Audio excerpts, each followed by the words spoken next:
Sams are ready to go at Burnham Field, but before we get started, let's take a look at the starting 11s for each side, beginning with head coach Bo O'Shaughnessy's Dartmouth Big Green. Right, and the big thing that sticks out is no Vasilios Miras, perhaps the best player on this Big Green team, certainly one of the best. He has struggled at times this season, right? He's a guy who was first team all-conference last year, but he hasn't really found his footing at times this season. So perhaps Dartmouth will play better in despite of his absence. Bryce Flowers has made it to midfield for kickoff as Northeastern is set to get things underway. Here's who head coach Jeremy Bonomo has as the Huskies aim for their second straight win.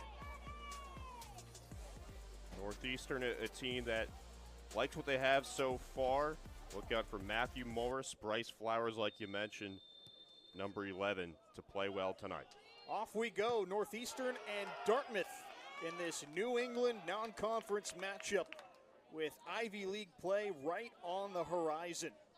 As we talked about in the open, Austin, Dartmouth has had their opportunities. They've held leads in 3 of their 4 matches to start the year, but they haven't been able to get those final details taken care of, leading to those 3 draws.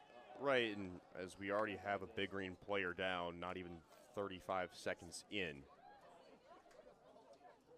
this one might be a little serious. So much so that the athletic training staff is already heading off the Dartmouth bench to check out the injured player.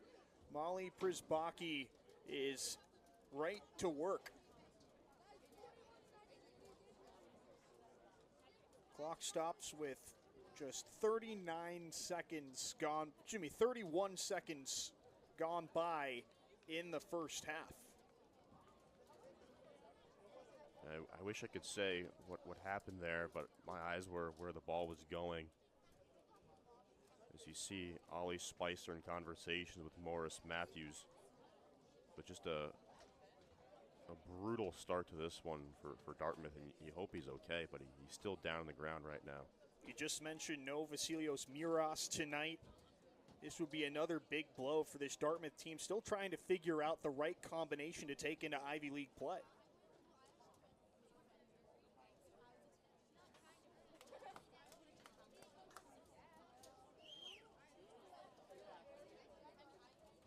Yeah, he's still down on the ground, and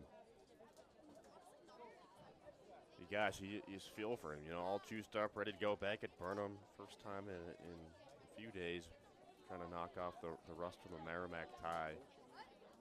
Again, I can't really see who it is on the far side of the field. Just like that, the Dartmouth sub has shed his penny, and he is out to midfield to replace the injured player.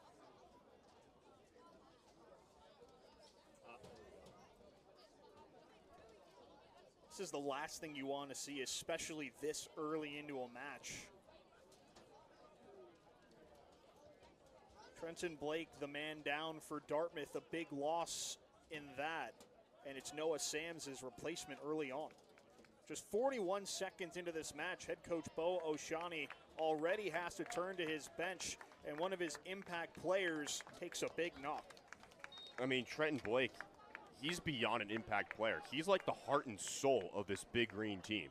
He's been the best player that I've seen so far in the games against New Haven and Bryant. Gosh, you feel horrible for Blake and for Dartmouth. That's a massive loss. Your 2 best players you're now without for the rest of the game, already without Miras for unknown reasons. Now Trenton Blake with a hard tumble early on. That is brutal, brutal stuff for Dartmouth. The Big Green have to embrace the next man up mentality, and for Sams, this is a chance to shine and perhaps win some minutes with Ivy League play starting at the end of this month. Yeah, for Sams, you know, a freshman who's had his moments, you know, to an extent this season, nothing like truly groundbreaking, but he's certainly been a player who's been more trusted by this coaching staff, has come in usually in relief. So you certainly hope that he can provide some positive minutes for a team now playing on its heels. The Northeastern goalkeeper Tobias Jan starts build up from the back. Whistle goes. The referee quick to cross his arms and stop the clock. Northeastern has an injured player.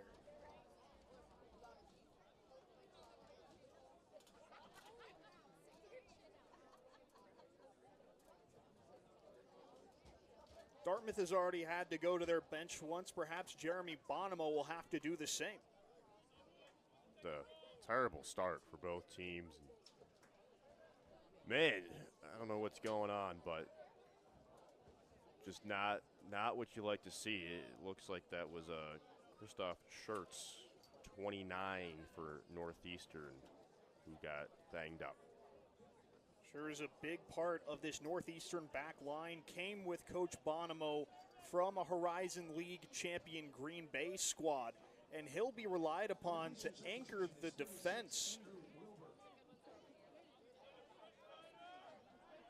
It's Andrew Wilbert off the bench to replace him, and he's coming in cold. This is his first appearance of the season. Yeah, Wilbert, a senior,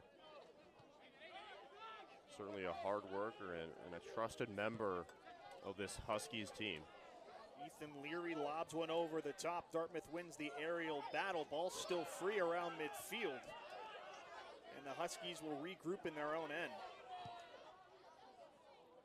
Leary picks out a man on the far side. Cade Tepe waits as the Huskies build out their attack. 2.5 minutes in at Burnham Field. Both squads have had to go to their benches once due to injury. Not an ideal start for either side. Northeastern still looking in the early parts of their season to build some momentum. They're anchored by a 2-1 win over Monmouth last time out, their first win in CAA play. Yeah, everyone's still early on in conference action, at least for the Coastal Athletic Association. Ivy League obviously has yet to start, but you can't make too much out of a couple game sample size there in the CAA, but it's going to be a good test for really both of these teams, a measuring stick sort of game. And all these Northeast teams kind of play each other, if not every year, at least every few years. It's a brand new format in the Coastal Athletic Association this season. With Delaware departing, their athletic department decided to move from FCS to FBS. But with CUSA not sponsoring soccer, they're off to the Summit League. And with an even 10 teams, the conference split into 2 divisions, North and South. So to cut down on travel, both teams will play within their own division twice. Yeah, and I was looking at that. I think I agree with the decision there. And I think by playing each other twice, you build up more of these rivalries, right? Regional rivalries. In a sport, in all of collegiate athletics, where everyone is, transferring conferences, if you will. The whole shakeup is almost nonsensical in some ways with a conference realignment in so many areas of the country, that I like the fact that they are building these regional rivalries, that you have to do a home and home, at least this season. We'll see what goes forward. There's always going to be a certain level of change, but I like what the CAA did there, splitting it up. King wins the header in the attacking half. Contact just outside the 18, and Dartmouth wins a free kick. A couple of bodies went tumbling as Alexi Uno swept up the danger. And just like that, another player goes down after taking hard contact. This not enough to force a stoppage in play. Fortunately, everyone's okay. And after seeing 2 injuries within the first 2.5 minutes, it's nice to see that no more substitutions are required for the moment. The guy down was Daniel Carey Evans, number 3 on your screen. Pretty tall guy, 6'5". Ben Bilden along the near side. Ollie Spicer's first touch lets him down, but Magnon finds him once again. Tepe feels contact from behind. Sebastian Magnon fouls him, and Northeastern wins a free kick in their own half. Mannion, a really spirited player. I've loved what I've seen out of him so far this season. A senior captain, always active in the midfield and wears his heart on his sleeve. He's coming up on a big milestone in his Dartmouth career. The Dominican Republic native has been a starter ever since he arrived on campus 3 years ago. And next time out against New Hampshire will be his 50th career match.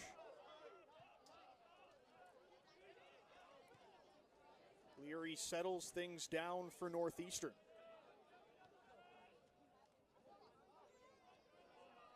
Wilbert. Ethan Kang sheds contact and stays on his feet. Through ball snuffed out. It deflects right to Jaden Prado. Over the middle. Kerry Evans gets in the way, and Spicer heading upfield draws contact. Dartmouth has a free kick. I am so excited to see what Ollie Spicer does on the pitch tonight.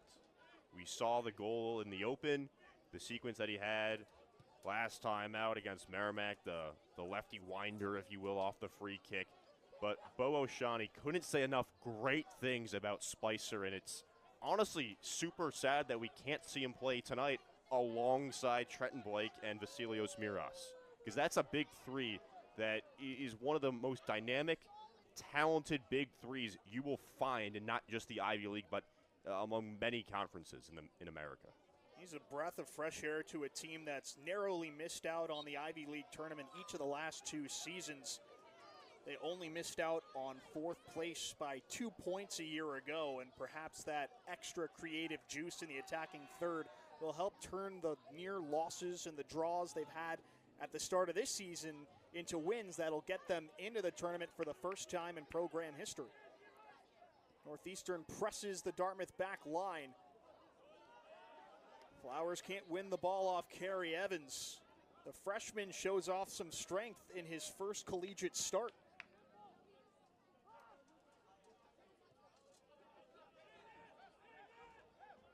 Just over 8 minutes gone by in the opening half. Both Dartmouth and Northeastern have suffered injuries early on that have disrupted the flow of this game, but something could be on here for Dartmouth. James Wilson with the low cross. Wilbert gets a leg to it, but Dartmouth keeps the attack alive. Contact on the edge of the 18. Northeastern clears for the moment. Magnon through. Leary in the right position to handle the Wilson cross, and Northeastern can break out. Kang. Aponga Usu on his back, no choice but to drop it off to the back line. Austin, that's the first real attack we've seen from either side today. Coach O'Shaughnessy's talked about how he likes the width that Wilson brings to the table. You just saw it right there.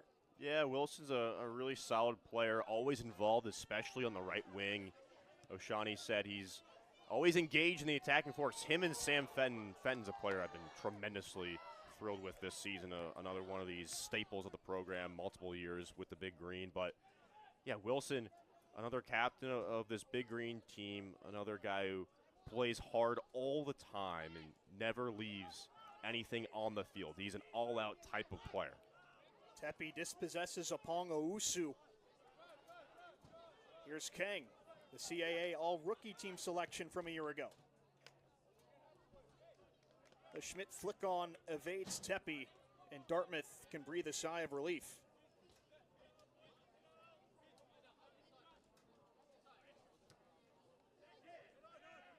Just under 10 minutes gone by in the first half. Dartmouth 0, Northeastern 0. Neither team has been able to generate some momentum early on. Feel-out process right now.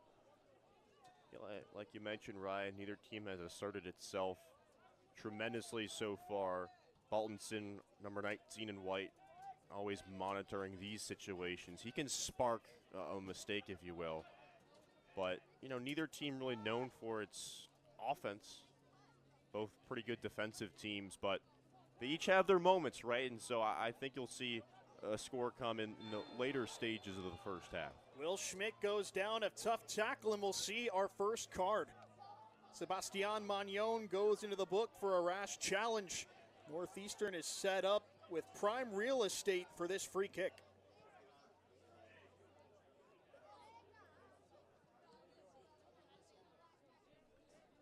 Will Schmidt had plenty of room to operate through the middle, but that felt like a foul Magnon did not need to make. Daniel Carey Evans was there for cover. Right, I think Magnon thought that he didn't have as much help as he did have. It's always a dangerous spot when you see a guy working down straight away on the field. And, you know, it's not the worst thing in the world, but certainly a dangerous situation here for Dartmouth to defend. Kang and Matthews line up over this free kick. It's Kang to take it, and he blasts it right into the wall. Kang floats it to the far edge of the box, and Flowers is offside. He appeals for handball, but it's all for naught. The flag went up first. Very similar pass that we saw Morris Matthews make in the previous game at Monmouth for Northeastern, where they scored on a play to Devnany. But, you know, I think Dartmouth was positioned really well that time to defend that whole situation. Matthews figures to be an impact player for Northeastern going forward. What a match he had last time out, a goal and an assist in that first half to help the Huskies to their first CAA win. Oh my gosh, yeah, Matthews was all over the place. Such an electrifying player too. You know, if he was on Dartmouth, he'd be in that attacking force as well, but I can't help but feel for Miras and Blake. It's just unbelievable almost that Dartmouth is without those two guys right now and seemingly will be without them for the entire game. Dartmouth can set up a long throw after Idor Baltinson wins a throw-in.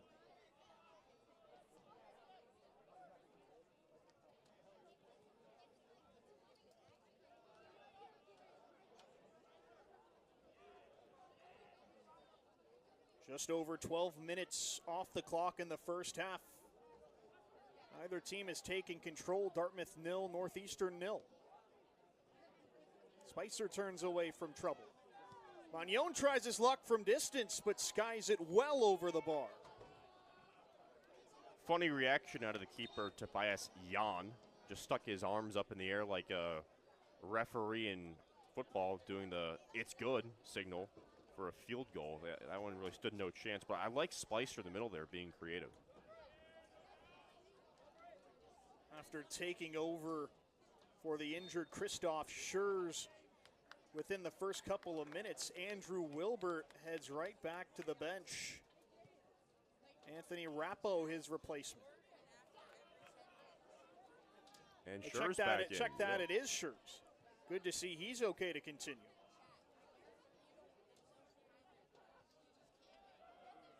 Flowers.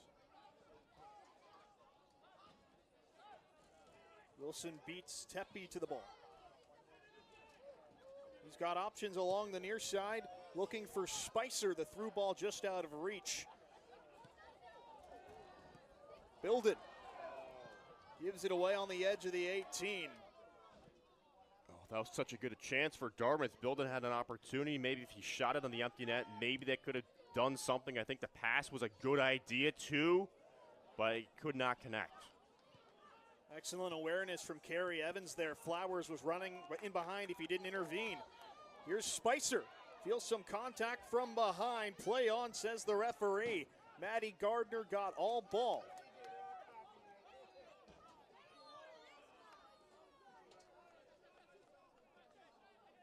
Tepe.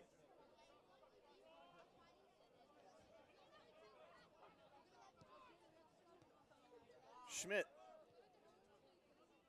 Worked out wide as Northeastern builds their attack.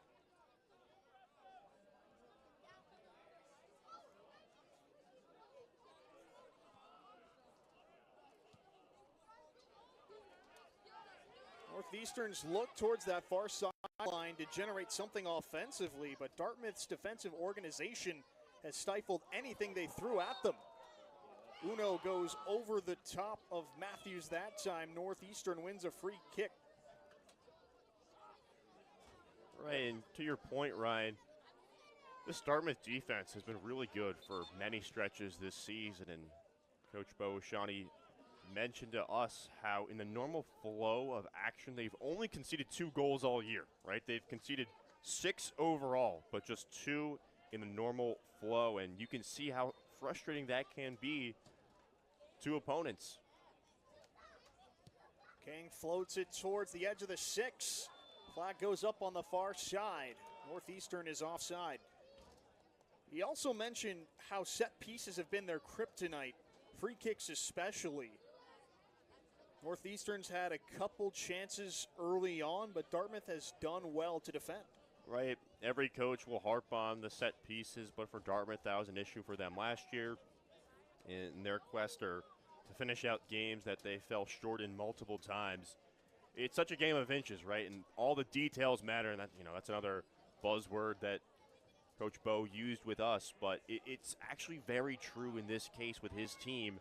They're so close to really getting over that hump and breaking through in Ivy League play, and it's games like these and moments like these, and now that you're down your 2 best offensive players, other guys will have to step up, but in order for that to happen, you need to have a solid structure, and everyone needs to be working as one unit through the full 90.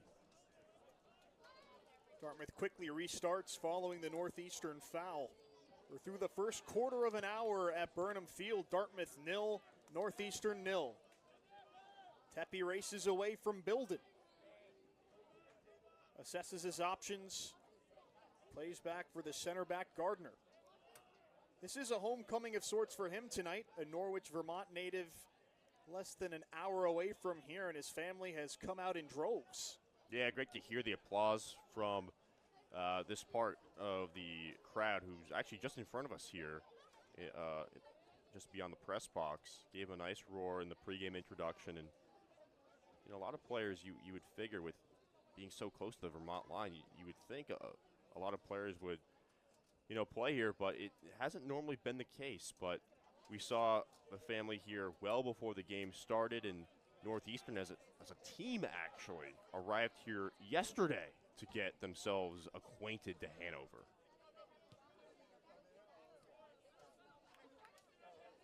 Wilson dribbles towards the middle of the pitch. Bilden goes down. Referees say no foul. He has a few choice words for the linesman as Northeastern sets up their throw-in. Matthews. In space for Schurz. Bodies go down in the middle of the pitch. No call. Low cross. Easily dealt with by Kerry Evans. Spicer sparks a counterattack. Plenty of room to work with in the middle. Baltinson. No one there in the middle. Ball deflects right into the waiting arms of Tobias Jan. I tell you what, Ollie Spicer is so much fun to watch.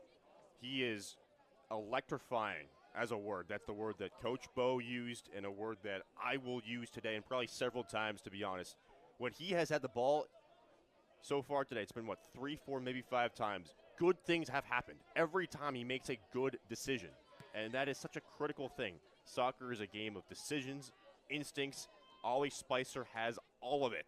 Again, it's just a first-year player. Captain James Wilson wins the ball off Tepe.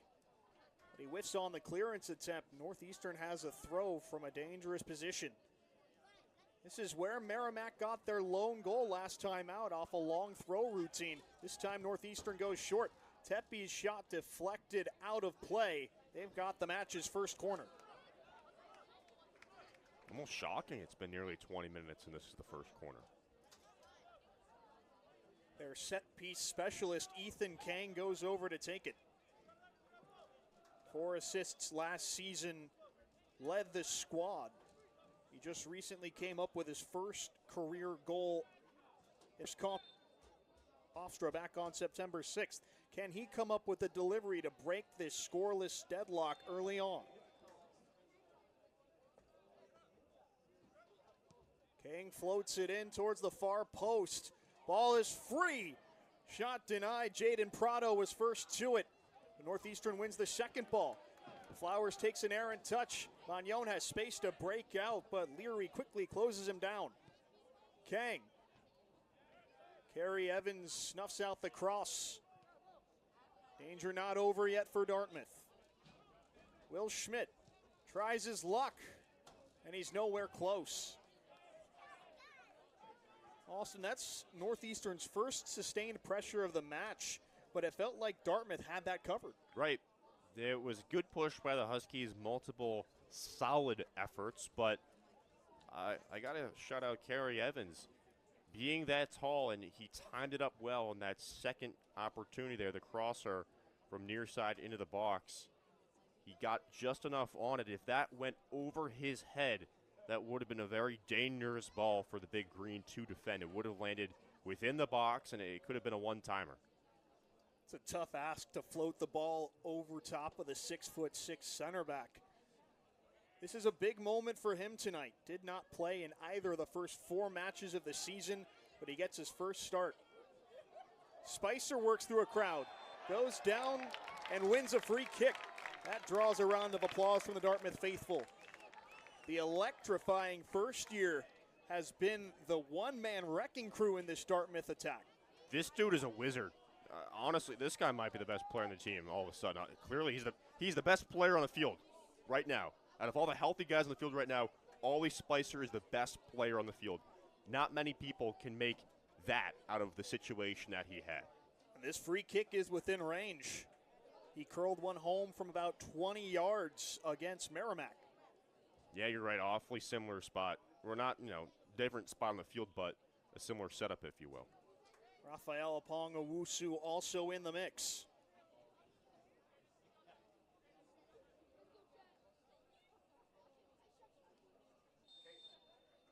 It's Spicer, and it's glorious! 2 matches, 2 beautiful free kick goals for Ollie Spicer. 1-0 Dartmouth.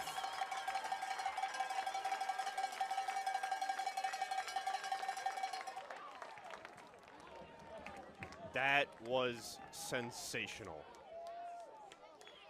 Baltonson came up to set a screen. Didn't really matter, but he hooks it beautifully. Very, very similar thing to the game against Merrimack. Spicer, you just can't teach that. That's superb skill. Wow. And it feels fitting that the first goal of this match goes against the run of play. Dartmouth has had their issues defending set pieces this year, but it's their attacking set pieces that put them in front last time out and tonight. It's really too bad Spicer was injured to begin this year, because, boy, he could have been an absolute difference maker against New Haven and Bryant. He showed quality early on in his collegiate career.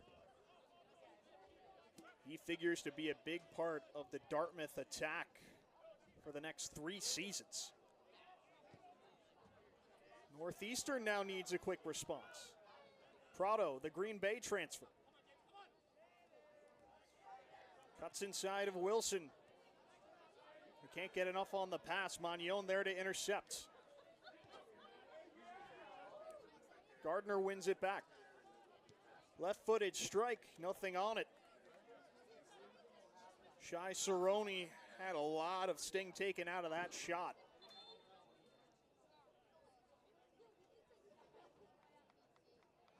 It looked like Carey Evans got a piece of it, and he's down. The second time tonight, Carey Evans is slow to get up. Hobbling on his right foot at the moment.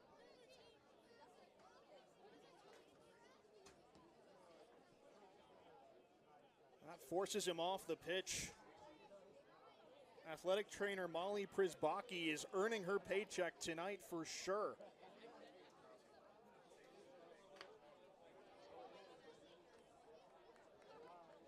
As Carey Evans makes way, Benny Ralamulis, a fellow first year, takes his place. Ralamulis has also had some moments this season. Think of the Bryant game. He came on, was pretty active, played a lot of the second half. A guy that they have high hopes for, obviously. You know, they recruit him. Of course, they're going to have high hopes, but they like what they saw of him in the exhibitions this year, and he's certainly a player that Coach Bo trusts in this moment. Just past the halfway point of the first half between Dartmouth and Northeastern. If you're just joining us, you've already missed a beauty. Ollie Spicer strikes from a free kick for the second straight match to put the Big Green up 1-0, but still plenty of time separates them from their first victory in 2025. Right, and that's all that matters, is winning the game. You have to win the game if you're Dartmouth. They've had wonderful efforts. That's certainly been true, but they just need to win. Noah Sams towards the penalty spot. Baltinson tries the bicycle kick, but Northeastern intervenes. That was surely an audacious try. One that perhaps made head coach Bo O'Shaughnessy hold his breath. Baltinson's that kind of player. I'm not surprised at all. That guy, you know what? Danger fears him. That's what I'll say about Baltinson. That guy is insanely fearless. All over the place, does anything to win. He picked a good time to open his account in 2025, a brace against the defending national champion Vermont Catamounts in a 3-3 draw at Virtue Field. I'm talking to Coach O'Shaughnessy about him. He just loves how he's matured going from year one to year two. Mm-hmm. There's so many things you can gain with that extra year, right? Everyone talks about the sophomore bump. Sometimes people talk about the sophomore slump, but tough to do that when you have this kind of athlete, this profile of a player in Ader Baltinson. He's a guy with a tremendous motor. He runs for days. Look at that late challenge there, forces the turnover. He does that stuff all the time. It's such an invaluable part to this team. He's always there just stalking the defense. Sam's in the midfield. Sprays it wide for the oncoming Wilson. Shows too much of the ball to Prado that time, an easy tackle. Dartmouth wins it back. Excellent anticipation in the midfield. Sees the interception. Uno. Sams picks his head up. Nothing downfield, drops it off for the outside back, Uno.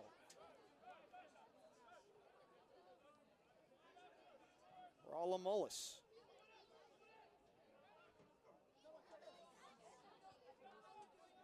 Northeastern just clogged up the middle of the pitch. Dartmouth wanted to play long. There was nothing there. They're back on the attack. Easily taken care of. Apongawusu goes to ground. Schmidt whistled for a foul. That was a wild sequence. Apongawusu slipped on the grass. Then his momentum kind of took him in between the legs of the midfielder. It was a really curious play, but a fun one to see nonetheless. Under 20 to go in the first half. Ollie Spicer opened the scoring on a curling free kick to give Dartmouth a 1-0 lead. Over the top, Magnon. And offside the call. Yeah, that certainly looked offsides. The entire defense for the Huskies stayed kaput and just waited for the call. But even as that pass was struck, it was like, wait, what? You're not supposed to be that far up the field. Sam Fenton provides a lot of width opposite James Wilson as the two attack-oriented outside backs. Coach O'Shaughnessy loves what they bring to the table to add on to their already potent attack. Schmidt releases for Sharoni. Low ball just outside the reach of Flowers. And Sams is there in the nick of time to back up the play. It keeps Prado from putting a shot on frame, but Northeastern wins a corner. That was the best opportunity Northeastern has had so far today. One and then two players involved on the weak side. Always a tricky thing when that gets through to the weak side. Ahead of the corner kick, Neil Devnani checks back in. He had the opener last time out against Monmouth. Northeastern is hoping for a similar outcome. Ball knocked in the air inside the 6. Dartmouth clears for the moment. Back for Kang. Can't work the nutmeg through Sams's legs, and perhaps a frustration foul there. Kang will go into the book for that. And the card. Yeah, that's the right call. You could see what Kang was trying to do. Such a creative player, you can't help but think that's a possibility, but as soon as he got dispossessed, he got a little too grabby. Right, that's exactly what happened, and good job by the Dartmouth defense to force that frustration out of them, and I think part of that has to do with the fact that they're down 1-0, Northeastern is, right? You're going to be more frustrated when you're losing. Just human nature for 95% of people.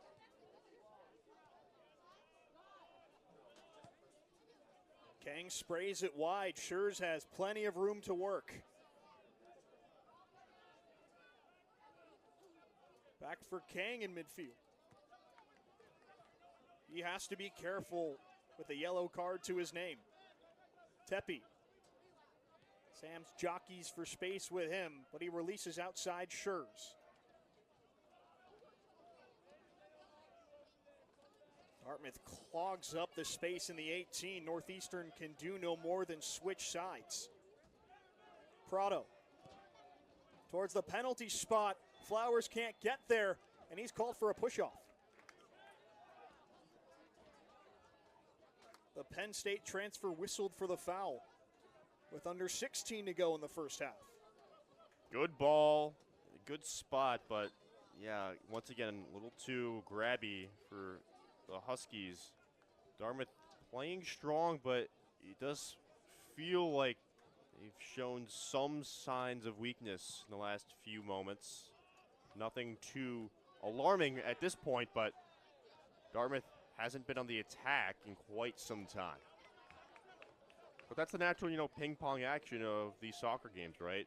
One team looks better to start, and then, then the other team that got scored on then takes their turn of flipping the field and pushing. And sometimes it doesn't always result in a goal, but it's just the natural ebbs and flows of the 90-minute game. Northeastern could spark a counter through Devnani. Out wide, Schurz. Floats it in. Easy pickings for Rolla Mullis. Hit it right into Magnon, but the goalkeeper, TJ Jeffries, completes the clearance. Haven't said his name too much tonight. Tepe shows off the fancy footwork. Oh. Flowers goes to ground, and penalty is the call. Whole lot of grabbing going on. That was a lot of contact right at that penalty area. And boy, these last couple minutes have been a foreshadowing experience for Dartmouth. It felt like the Big Green had the upper hand going into the final 15 minutes of the first half. But Benny Rolla-Mullis takes Flowers to ground, and the sophomore steps up with a chance to equalize from the spot. I don't think that was deliberate. I think he was trying to work around him, but too much contact. Just kind of wrong place, wrong time, and that's the right call.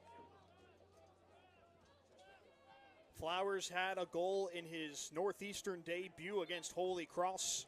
Followed it up 3 days later with a brace in a 3-1 win over Stonehill. He is this team's leading scorer, but he hasn't scored in the month of September. He's got a chance to change all that right here.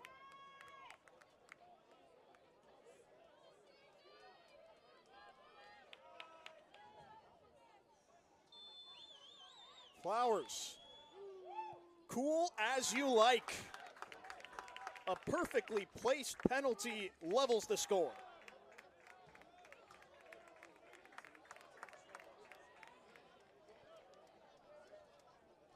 Really well done by Flowers.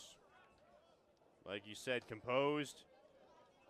And the keeper, Jeffries, guessed wrong, and that's all she wrote.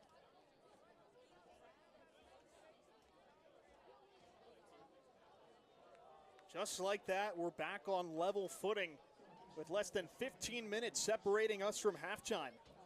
Both teams have scored against the run of play. An Ollie Spicer free kick got it started for Dartmouth, followed up by the Flowers penalty, his 4th goal of the year. And immediately after scoring, he is subbed off. Asaya Carroll comes on to take his place. Perhaps just a breather for Flowers, who has been active in the attacking third so far tonight. You know, a lot of times you'll see these coaches sub out their best players with 10 to 15 minutes to go in the half. That's what Jeremy Bonomo is doing here with his best player, one of his best players, to give them, the time off to end the half, and then the built-in 15 minutes of break as well that halftime inherently brings. So, it's a classic move and perhaps the right one. Dartmouth resets at midfield.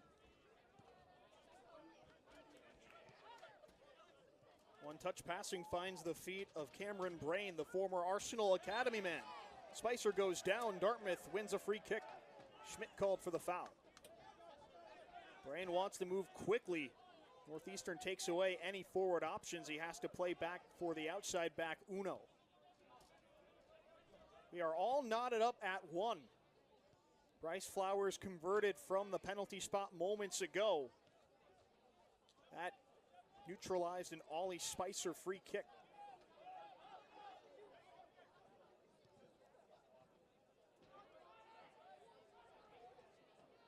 Austin, it feels like both teams have had their opportunities, but they've needed these set pieces, the Spicer free kick and Flowers penalty, to get things going. Schmidt spots Carroll, shows too much of the ball to Uno, and he blasts it safely out of play.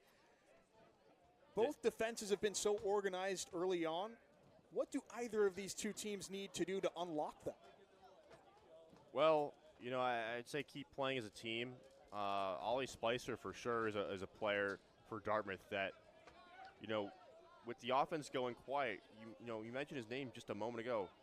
It's the first time you said his name in like 10, 15 minutes, which makes sense, right? Like, Dartmouth needs to get him involved, but obviously if you're Northeastern, you're going to pay more attention to him. And then Northeastern, they've had these nice strikes to the middle, right? They've got some nice touches into the box. So, even though the defense in the regular flow of the game has been pretty solid on both sides, the score feels correct. I like to say that. But, these offenses have had their moments, and I do think both teams deserve to have that one goal up on the scoreboard, despite it coming in those, set-piece plays.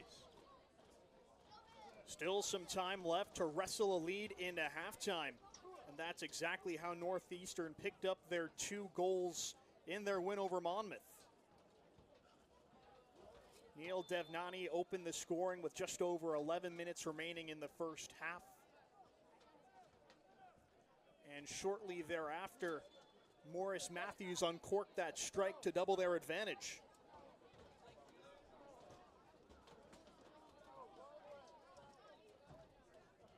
It's a student appreciation night too, and right now a lot of clanging and banging going on in these bleachers. Bunch of kids in their soccer uniforms and notably their cleats making some noise with the bleacher. Love to see it.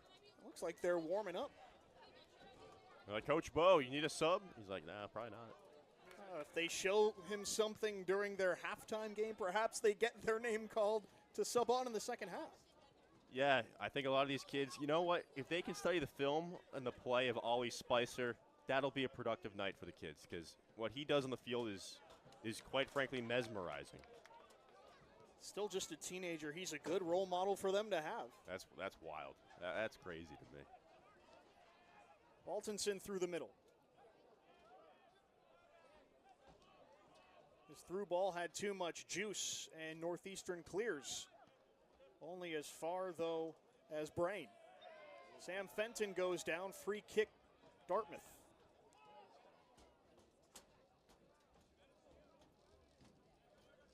My apologies, Nick Kashambuzi. Yeah, Kashambuzi's a fun player. He's dealt with some hamstring injuries last season and a little bit this year, but when he's good, he's electrifying. Good to see him back on the field. He's missed some time. He hasn't played a whole lot this season, but certainly a player that's come on strong in moments this year. Brain drills it in towards the edge of the 18. Ralamulis can't get enough of a touch to beat the Northeastern back line. And Kashambuzi elects to play back for the goalkeeper, Jeffries. Just under 10 minutes left to play in the first half. Spicer feels some contact from Leary, but stays on his feet, expertly so. Wilson towards the back post. Baltinson couldn't get there in time.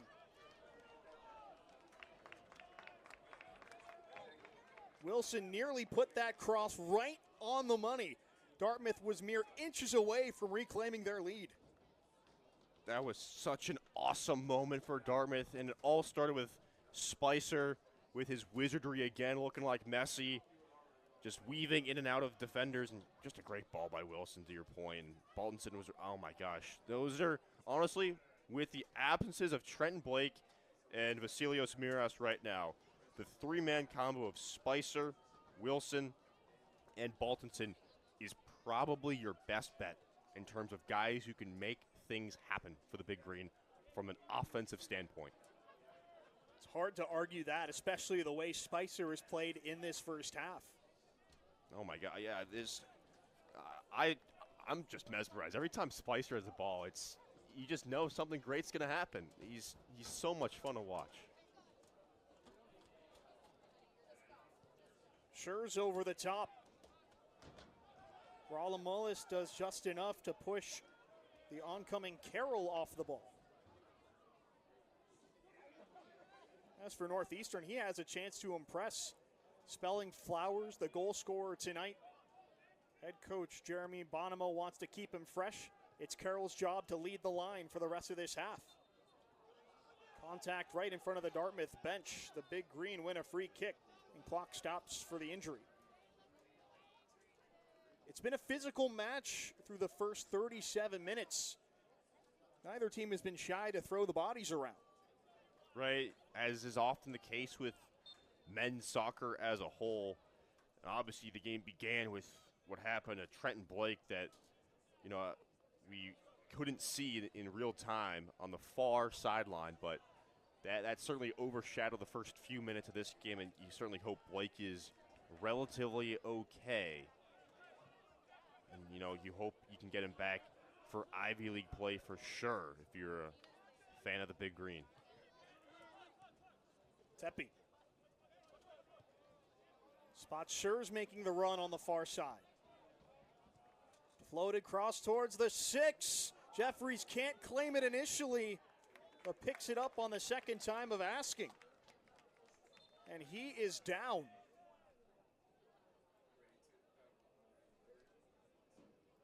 An injury at the goalkeeper position is something Dartmouth can ill afford. You get another look at that last play. Carroll might have caught him as he dueled for the ball. He appears to be okay now, but certainly was rolling around in a more dramatic way than you usually see these keepers, clench their bodies over the ball. Dartmouth is already down one keeper. Konstantinos Delos suffered a knock in the draw against Vermont. And behind Jeffries, Matt McPherson is the only other goalkeeper available. Good to see Jeffries is okay. And he can stay on for Coach O'Shaughnessy in the Big Green. Fancy footwork there from Brain. Cross towards the edge of the 18. Spicer feels some contact from behind. No penalty. It certainly looked like he was yanked to the ground in some fashion. I don't know if the referee thought there was not enough, force on the throwdown, but he was not taken down by his own power. And if you're a Dartmouth fan, you bring up the memories of Saturday night's game against Merrimack with the no call in the late stages of that one. You certainly do. Ralamulis turns back to the inside. Uno opens up. And if you're Dartmouth, you're so much more sensitive now to these penalty kick calls. You just had one go against you earlier this game, just like 10 minutes ago. Spicer sent to ground. Prado ruled to have won the ball cleanly. Schmidt gives it away. Uno can spark a counter. Ashambuzi spots Brain in the middle of the park. Arvahar out of the range of Brain, and Northeastern takes back over. Sure's missteps, but his center back partner Matty Gardner there to clean up the mess.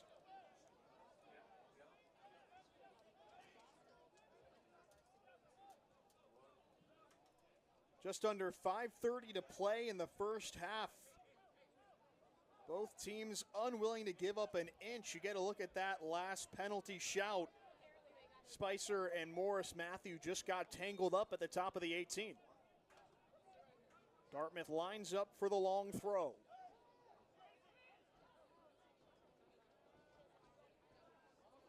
Loaded towards the edge of the 6. Northeastern deals with it for the moment. Bodies pile up outside the D.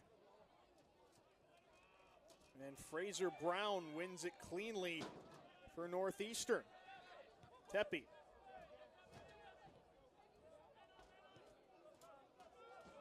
Matthews looks for Schurz in space. 4:30 to go in the first half. Can one of these two squads break the deadlock headed into halftime? Over the top, offsides against Fraser Brown. He's been this team's leading goal scorer each of the last 2 seasons. 6 goals, 11 points, both as a sophomore and a junior. But just 1 point to start off his senior campaign. He looks to have carved out a role off the bench for Coach Bonomo's squad.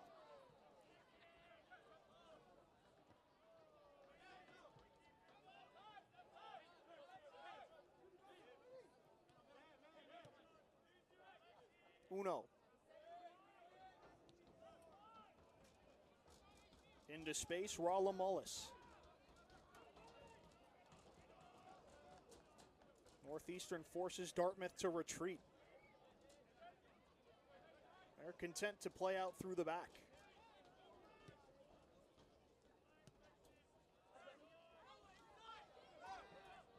Sams turns right into Prado. Northeastern turns Dartmouth over, but an errant long ball wins it back for Dartmouth. We're starting to see balls over the top become a lot more prevalent. Both teams are just looking for something to break the opposing back line with so little time left in the opening 45. Right, great fight from Sams, though, to win the ball back. And on that previous turnover that he had, I don't mind the ambitious fake that he tried, because he probably wasn't going to have the angle if he went with the normal touch. Kashambuzi turns upfield. He's sent to ground. Devnani fouls him, and Dartmouth has a free kick with 2:35 to go.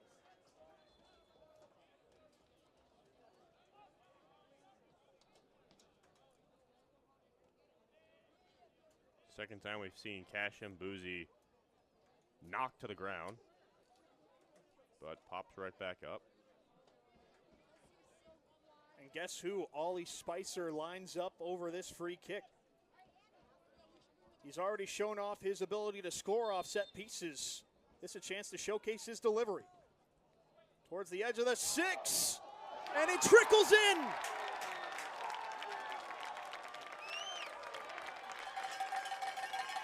Off the bench, Will Wolka onto the score sheet, and his first career goal puts Dartmouth back in front.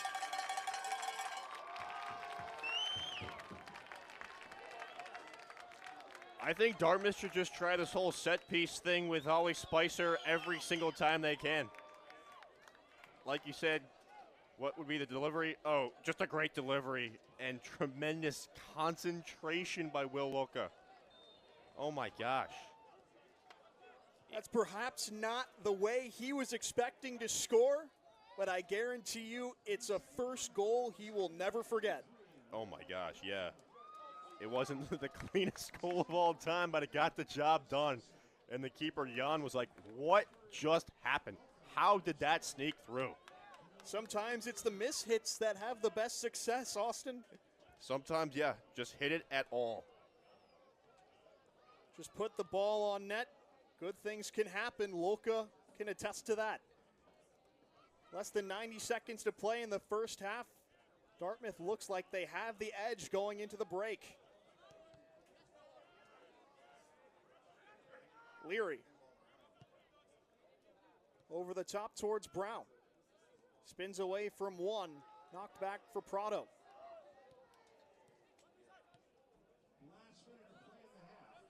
Schurz into space. Schmidt on the snapshot. Deflects towards Carroll, but he can't get anything on it.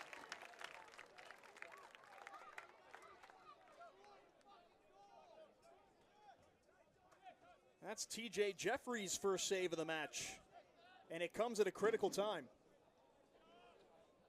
38 seconds to play in the first half. He urges the Big Green forward.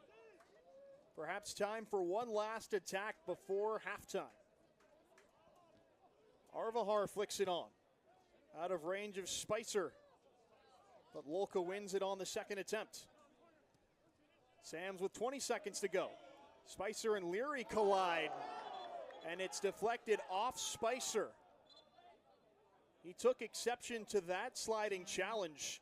Leary looked, though, like he got the ball.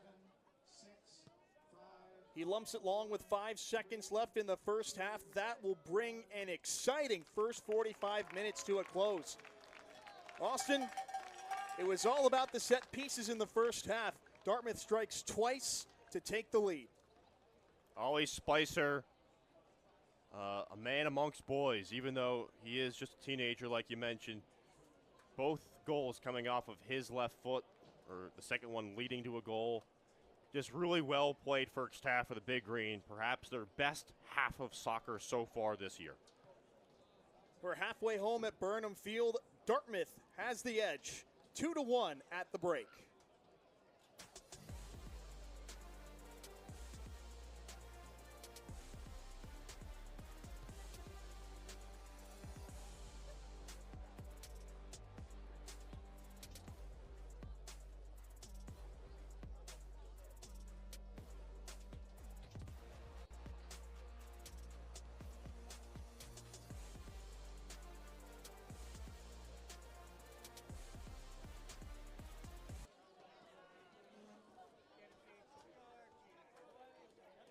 Sams is at midfield, ready to get this match restarted, and he boots it long to open the second 45.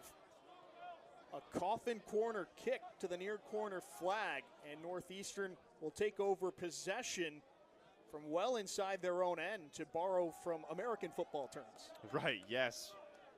I wonder if there's a updated version of what we just saw, given the analogy with football, with the new kickoff rule and the landing zone with the NFL. But I believe this is exactly what Dartmouth did in the first half, perhaps after the injury to Trenton Blake.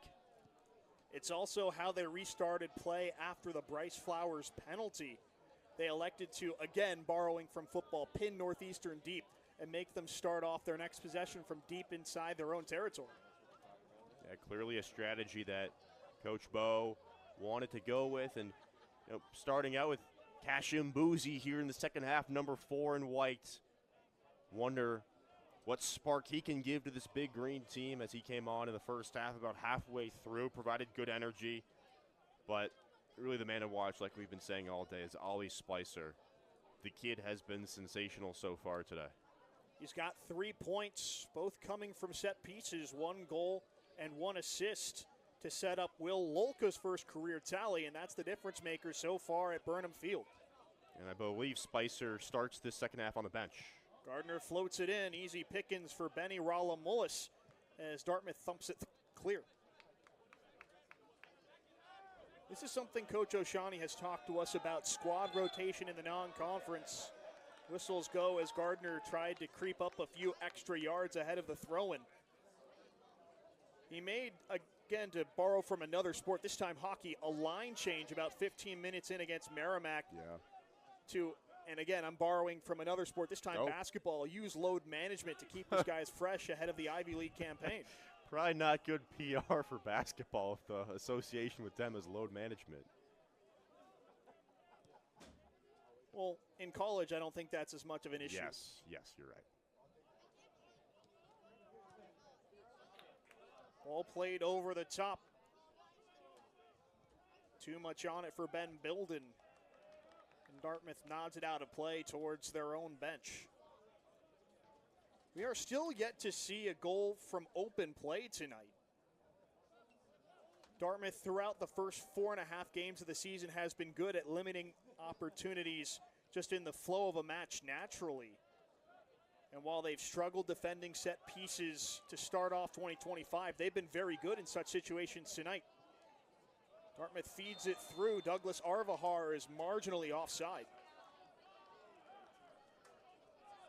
Dartmouth was on the positive end of a controversial offsides call on Saturday against Merrimack. The Warriors scored, but it was then ruled offsides, and at least with the coaching staff for Merrimack, Tony Martone, the head man, they went back, reviewed it after the game and believed that the referees got it wrong. But he was fair to mention that Dartmouth was on the wrong side of a 50-50 no call in the penalty box in the late stages, the play that we showed at the top of this broadcast. And honestly, we saw that again in this first half, a similar play where Spicer was yanked to the ground inside the 18 with no call. So Dartmouth, certainly that's a sub-story to follow as this game continues on, and especially when Spicer returns to this match and all the activity and traffic that he brings with his presence and ball handling skills. Uno charges forward. Swings it wide towards Wilson, but Gardner is right on top of it. Excuse me, Tepe. Here's Devnani. Shields the ball from contact as he allows help moving forward. Prado. Northeastern retreats towards their center back, Leary. Matthews through the middle. Gardner spots Kang in the middle of the pitch. Miss hits his strike. It deflects towards Matthews, and he cannot keep his shot down.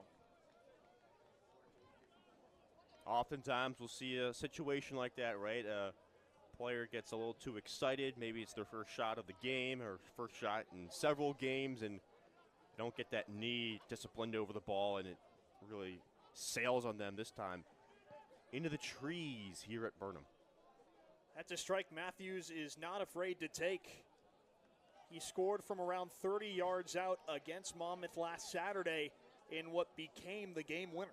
Right, no, yeah, Matthews is certainly a guy who takes plenty of shots for this Northeastern team, so that one just got away from him. Just over 5 minutes gone by in the second half. Dartmouth leads Northeastern 2-1 in their penultimate non-conference matchup before the start of Ivy League play. Matthews wins it back in the midfield. Flowers finds Devnani. Northeastern lacked that final ball. Fraser Brown was waiting around the penalty spot. Matthews cross deflected. Deft touch. Sees it out of harm's way. Noah Sams has put in yeoman's work tonight. Kashambuzi. Wilson chests it down. He turns around the center, the outside back and draws his contact.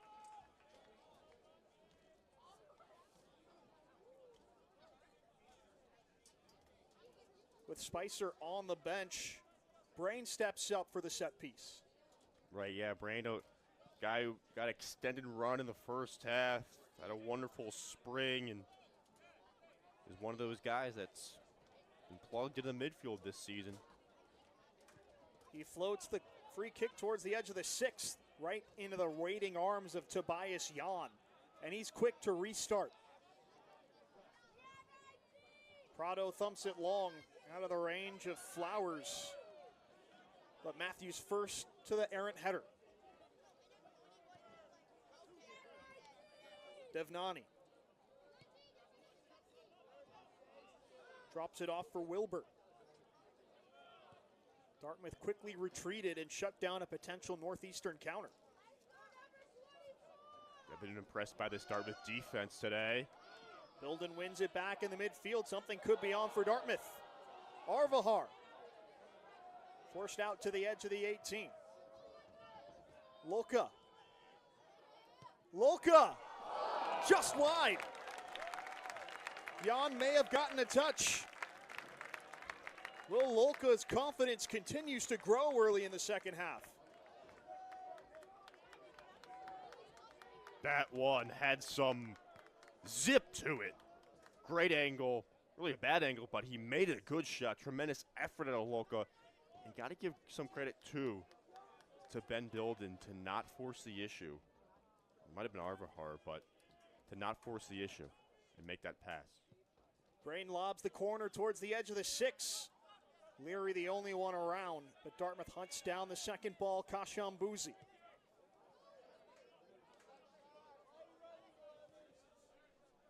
Ralamolis.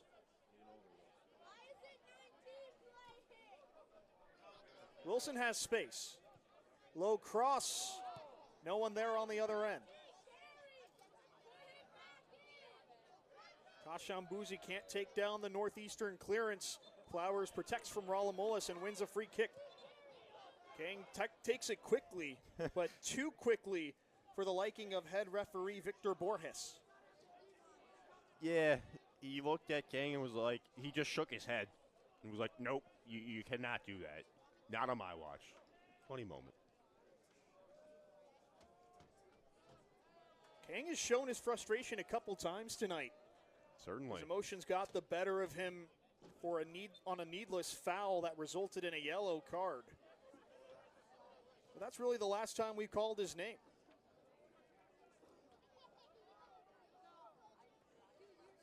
Northeastern progresses up the field. They're quick to take the throw. Brown on the far edge of the 18.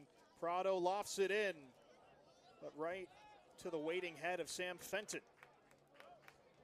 Arvahar springs forward. Spins away from Leary and protects the ball. Expertly done hold-up play from the Sweden native.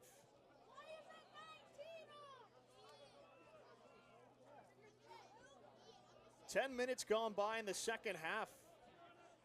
Just like in the first, neither team has established a rhythm.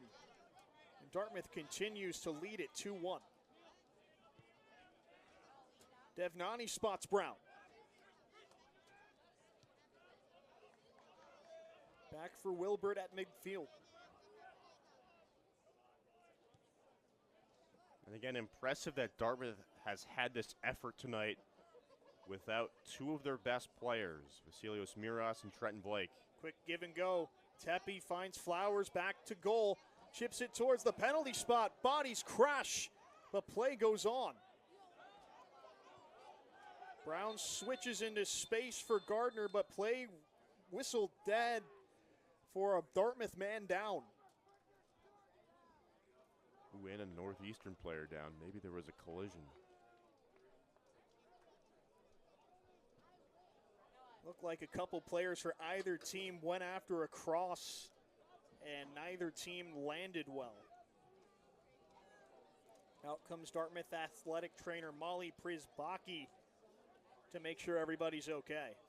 Sam Fenton was the player down for Dartmouth. He's back on his feet now, but the Northeastern player remains on his backside. You've seen our fair share of injuries tonight, and there have been some tough ones to watch. You just have to hope everybody's okay, especially at this point in the season for both teams. Northeastern looks to continue momentum coming off their first conference win. Dartmouth still searching for their first of 2025. Ivy League play right around the corner. There's never a good time for an injury, but this feels tougher to take. Fortunately, Will Schmidt, the injured Northeastern player, is back to his feet. He wants to continue on. Meanwhile, Fenton heads to the bench. Dartmouth will make a substitution.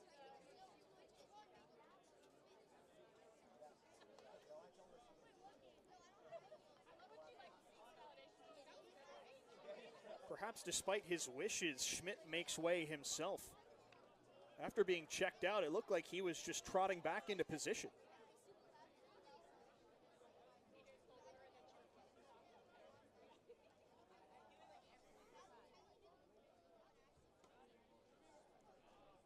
Sam Fenton escaped the bench himself. He started doing some quick sprints just beyond midfield, but the referees are holding him off the pitch for the moment. Fenn's an absolute warrior. He wants to be back in with his boys. It's a captain's mentality right there. Gardner whips it in. Uno heads clear for the moment. Ball deflects off of Brown. Or so Dartmouth thought. Northeastern wins a corner. Dartmouth really upset about this one. I mean, when 5 or 6 guys are putting their hands up, you could argue that maybe the wrong call was made. The Big Green will need to keep their cool with Andrew Kang set to take the in-swinging corner.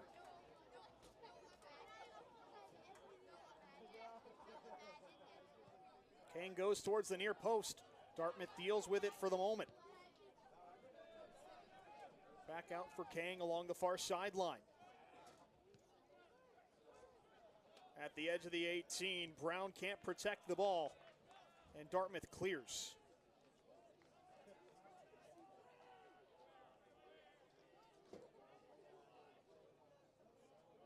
Just like Dartmouth's attack, it feels like Northeastern's best chance to get back into this match is by converting on a set piece. Yeah, they've been pretty tough. Dartmouth has with its regular defense. They've had some moments where it's like, ooh, maybe some cracks in the wall, but for the most part, the Big Green have been so stout on defense and the right marks with some timely headers as well out of the box. But Northeastern certainly has the poise to tie this one up as time keeps trickling down, but still so much time left, and Northeastern's composure has been really strong. And I know after their 2-1 win over Monmouth, Coach Bonomo talked about the grit and the mentality of this team and how in practice that week he pushed his guys to do things with effort, things that required no talent level at all.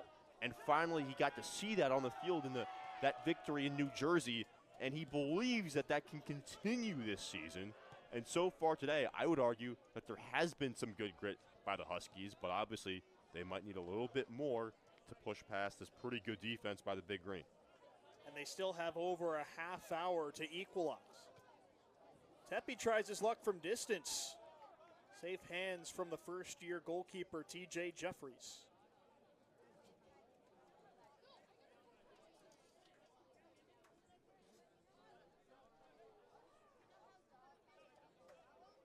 On the other side, you'd have to think that the way Dartmouth has executed defending set pieces has been a sight for Coach O'Shaughnessy's sore eyes. They've conceded from a set piece in each of the last 2 matches, a free kick against Vermont that helped spark their late 2-goal comeback, a long throw routine at the end of the first half in the draw against Merrimack. And while Northeastern has had limited opportunities, Dartmouth has shown excellent organization. Yes.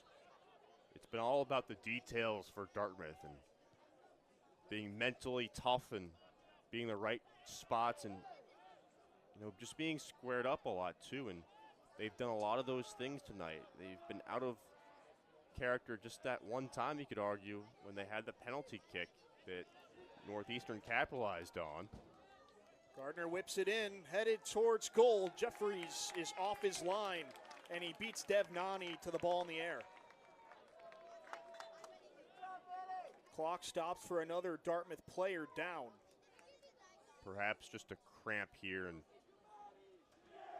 looks like Sam Fenton giving him a stretch.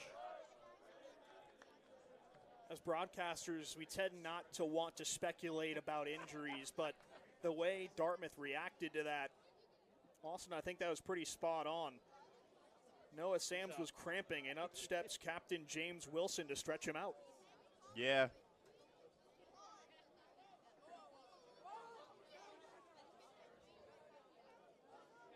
Before the Dartmouth restart, Northeastern wants to make a sub. referees will allow it.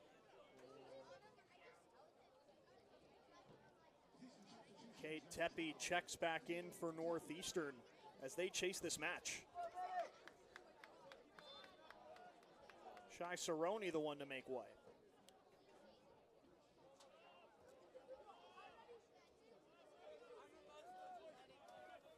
Just over a half hour remains in this exciting non-conference tilt between Dartmouth and Northeastern. The Big Green have capitalized on 2 free kicks. Northeastern's lone goal has come from the penalty spot.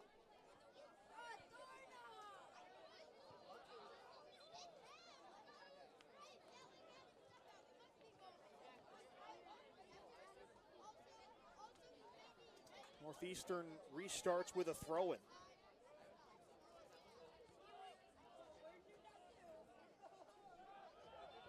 Ball trickles out of play into the Northeastern bench.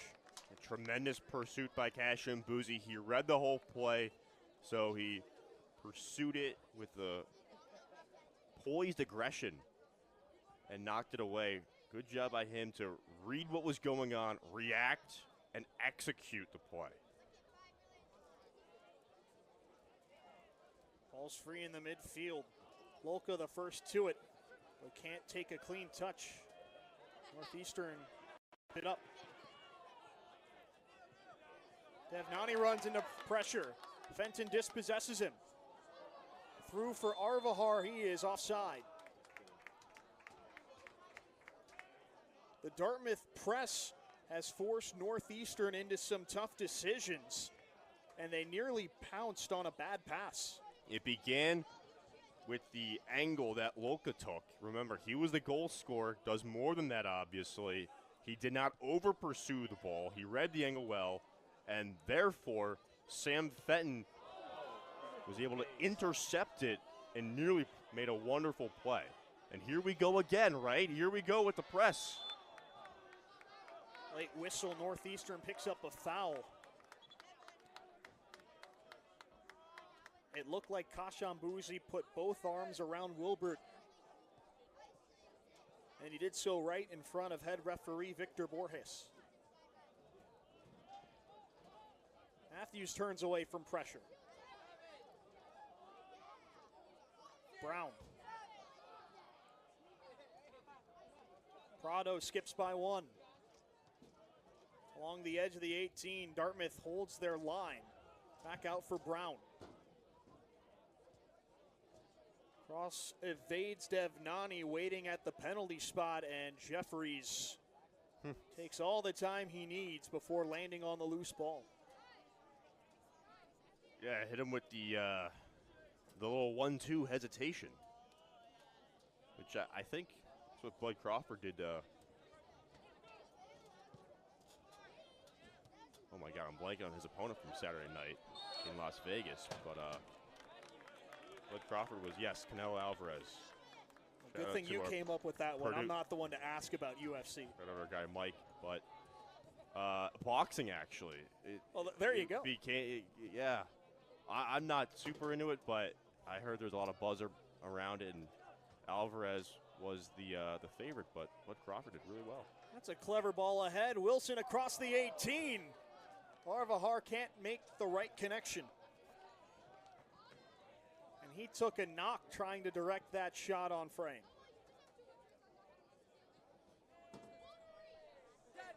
Tremendous job by Wilson to push it. That's what he does best. Seizing opportunities, being aggressive in the attacking zone, and just putting pressure on the defense, right? Dartmouth has done a fantastic job with continuing to apply pressure. They have not been content with this 2-1 lead. They have been in this spot before, right? You mentioned it in the first maybe minute of this broadcast, Ryan.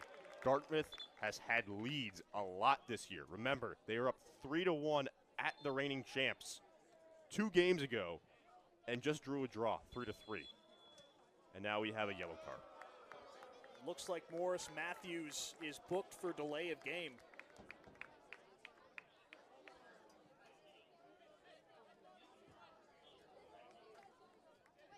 And he joins Andrew Kang in the referee's book.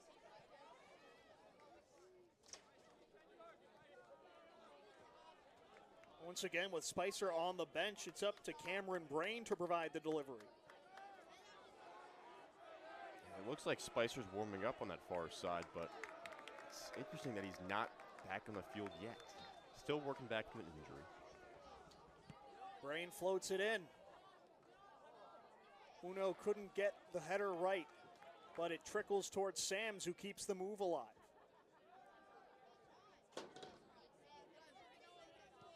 Drilled in towards the near post. Once again, Arvahar just nearly lacking the finish.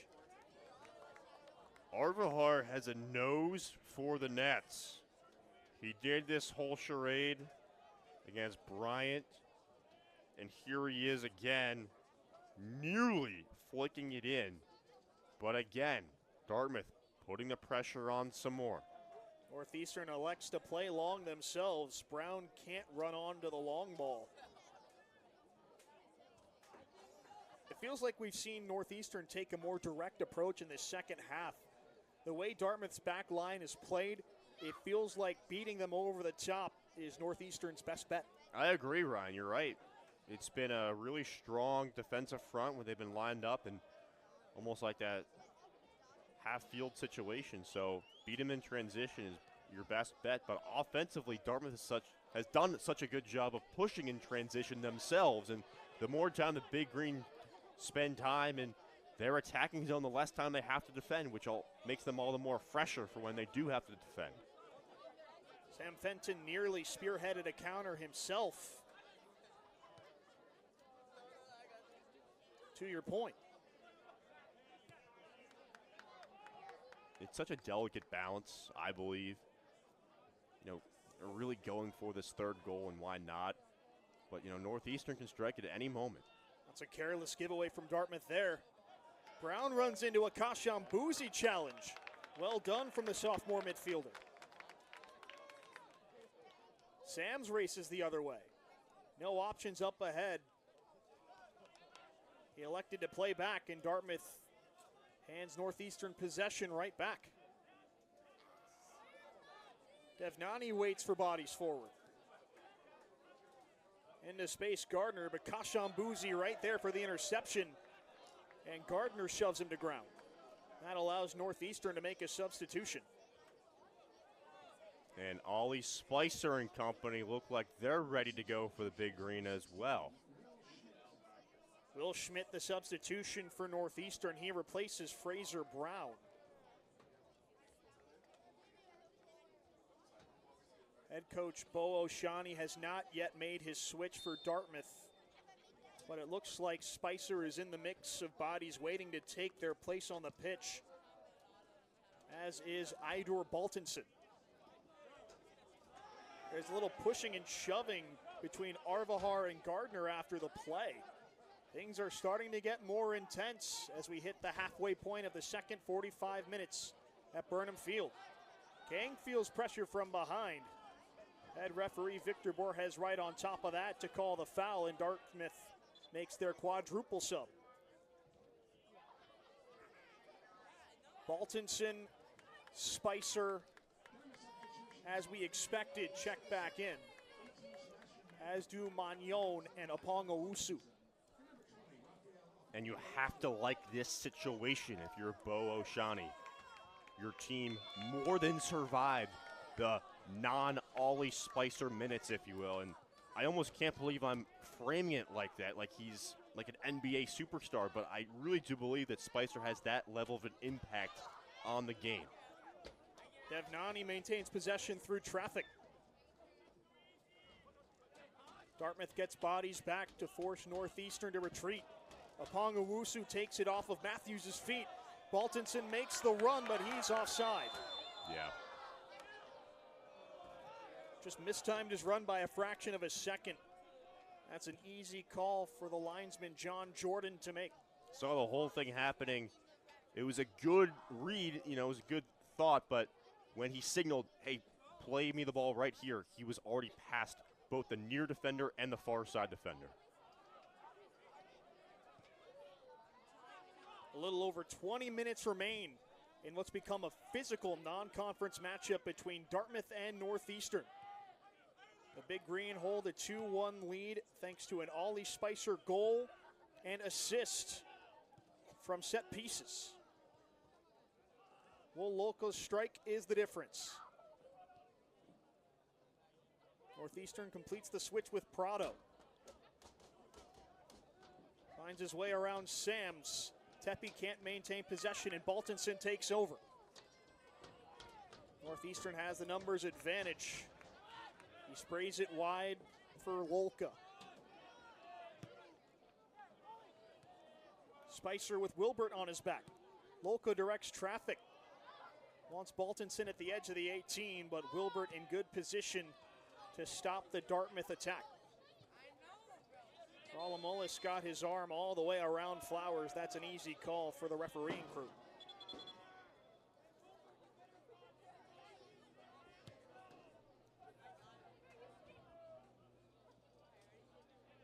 Alston, with this being a non-conference matchup, you wouldn't expect it. But this feels like a playoff game the way it's been managed physically. Both teams want to win, right? They both have struggled to gain wins so far this year. And for Dartmouth, they're looking for their first win. And they've played so tough so far this season. Just been 4 games with the Big Green. But they are 20 minutes away from a well-deserved win. Right, and it's showing on the field, right? Both these teams are exerting so much effort. I think every sub that's come in has played with tremendous pride, too. And now that basically both teams have their starters back in the field, it's an all-out push in these final 20. Baltinson can't run onto the ball over the top. Wilbert reads it well, and Northeastern can resettle inside their own end. That was one of the big talking points in our conversations with head coach Bo O'Shaughnessy in the build-up to this match. It's all about handling the small details if they want to win. Matthews takes too heavy of a touch, allows Ralamolis to force Northeastern into the corner, but they have a throw. He said the wins will take care of themselves if they put their emphasis on the small details, and tonight they have. Yeah, and adding on to that, he said if they do those little things right, then they will probably be rewarded in those 50-50 calls. And, you know, I believe that to be true in life as well. You know, if you just put out good karma, good energy, you will oftentimes be repaid in things you can't really imagine.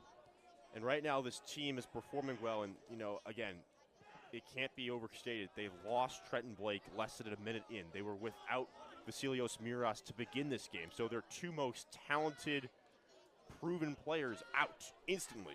Now, Ollie Spicer has certainly been tremendous, but it's been more than him. It's been this entire team so far today that's played sharp. They still have plenty of work to do, though, to put Northeastern away. Roland Mullis, this guy, he's been all around the action, especially the second half. He's been super active. He came into the match under unfortunate circumstances. Daniel Carey Evans was lifted due to injury in the first half. But Roland Mullis, a first-year player, has looked like a senior. The only underclassman in the Dartmouth back line has matched their energy.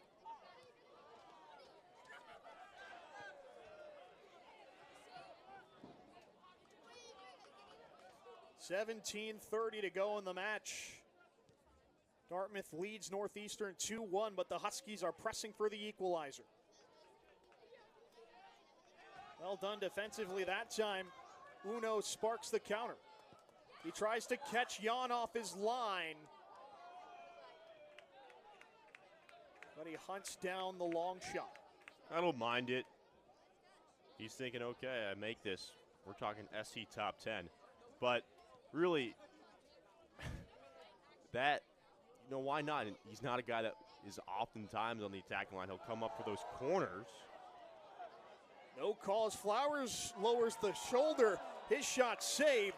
Northeastern can't get a follow-up on target, and Dartmouth sees out the attack. That rebound was so dangerous. But it was almost too high for the attacking player. It looked like that was Devnani, yes, who had the opportunity, ever dangerous Devnani, but, you know, he wishes he had that bag. But alas, we remain at 2-1.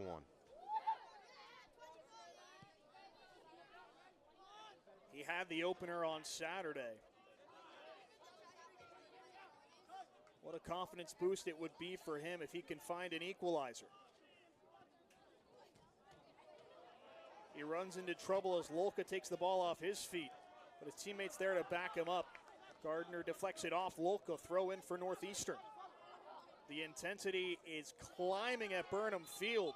Matthews goes to ground away from the play, and it looks like Apong Owusu will be cautioned.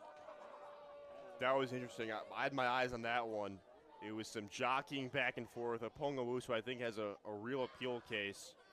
I don't think he did that much. I think that was incidental contact, just trying to gain position, but it looked worse than what it actually was. And certainly Matthews sold the contact, laboring himself to the grass. Nothing malignant, really, but, you know, these two players certainly getting to know each other well. Well, Austin, the referees agree with you. The clock stopped just for a brief conversation. No foul, no cards shown, and we play on. I like that, you know. Did the Merrimack UMass Lowell game last night. They had two guys hug it out after a situation like that. Lolka lumps it clear. Only as far, though, as Leary. Northeastern plays through their center back pairing. Devnani.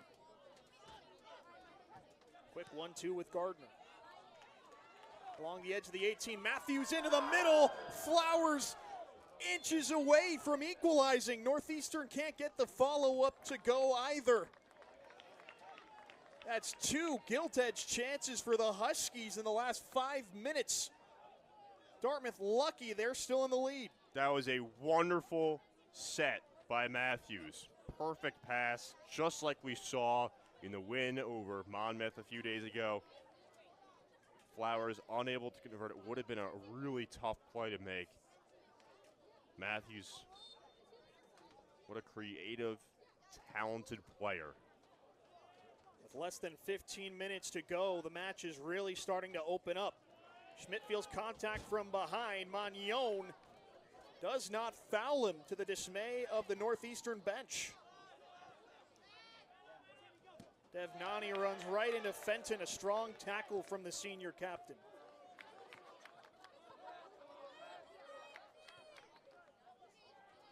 Magnon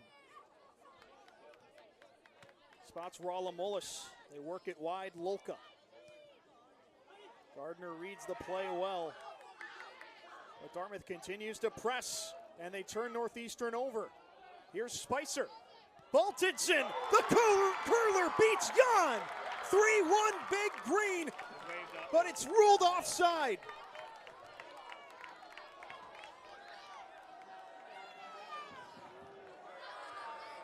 And I do think that that's the right call. Once again, Boltinson pointing where he wants it. Beautiful strike. But I do think from the naked eye in real time, he was ever so slightly offside. Spicer was mere inches away from his second assist of the night. And we nearly had our first goal from open play as well. And with less than 14 minutes to go, that could have been the dagger. Strong challenge on the edge of the 18. Sees out the Northeastern attack, but they're quick to restart with a throw. Head coach Jeremy Bonomo urges them to slow down and play out through their back line. And who else but Ollie Spicer, the man who set up that goal-scoring chance. Again, great strike by Boltinson. You can't take that away from him. I mean, I guess they literally did, but... but you can't take away his brilliance. The actual shot itself was brilliant. Good turn from Tepe.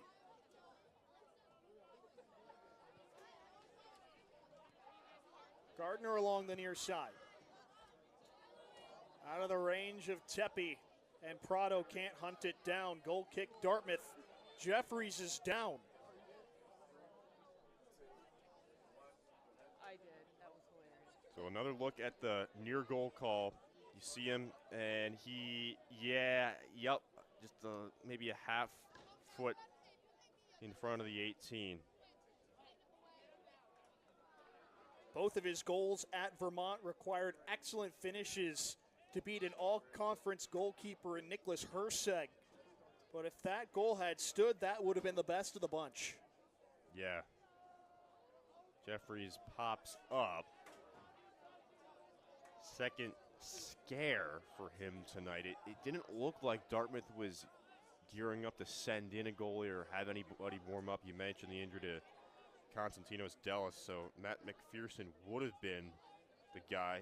McPherson got the start last time out. Should be mentioned, Jeffries was actually supposed to start against Merrimack, but he set his alarm clock for the wrong time and slept in for a practice.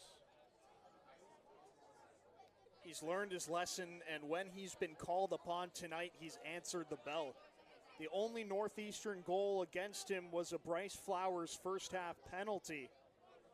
And despite not being super busy, he has done his bit to maintain this 2-1 lead. Leary glides past Baltinson. Northeastern preps their next wave forward. Bodies hit the floor, no call. Flowers feels contact from behind. Kashambuzi fouls him. Or check that, Apong Owusu. Clock stops with 11:42 as Dartmouth preps a sub. That's a new rule as of last year. Yeah. Dartmouth is not subbing this time, but under 15 minutes to play in the second half, any substitution by the winning team requires a clock stoppage. That a measure to prevent gamesmanship. I'm a fan of it. I love it. Makes it a lot more fair. Kang lines up over the free kick. Floats it in towards the penalty spot. Flick towards the 6. And Dartmouth there for the rescue. It was Apong Owusu making up for his foul. Kang spins away from trouble. Gives up possession. Dartmouth could be on the counter. Lolka presses forward. Chipped ahead, Spicer. Glides past Schmidt. Levels for Baltinson. This one will count.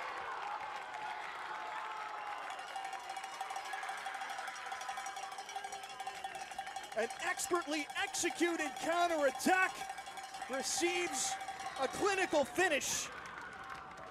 And that could be what sends Dartmouth into the win column for the first time in 2025.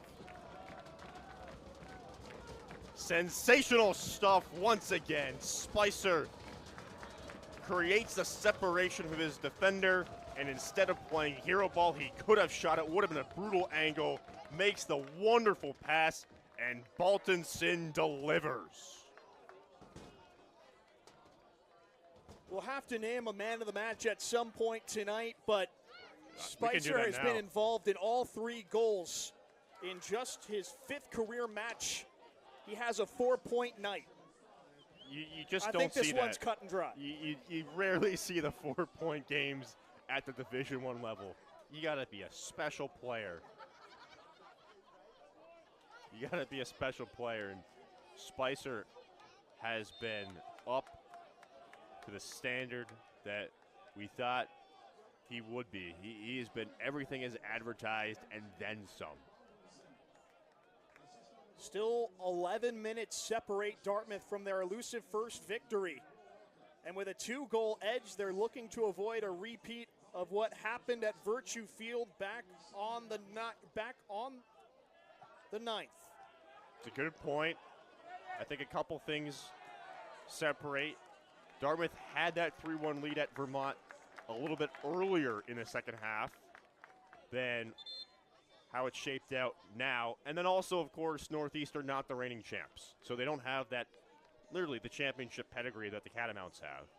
And I do believe that playing here at Burnham, getting back here, and the way that they have played tonight, it's just been a remarkable effort so far through the first nearly 80 minutes of action. Milo Peters onto the pitch for the first time tonight. He commits the foul with 10:15 to go in the second half. Look at Baltinson. I love that guy, man. He was doing this against Bryan. He's done it against Vermont. Makes a sliding tackle and then pumps his fist up, yells to his bench, fires them all up. He'll do that even if his team's losing. That's the maturity, the growth from year one to year two on full display.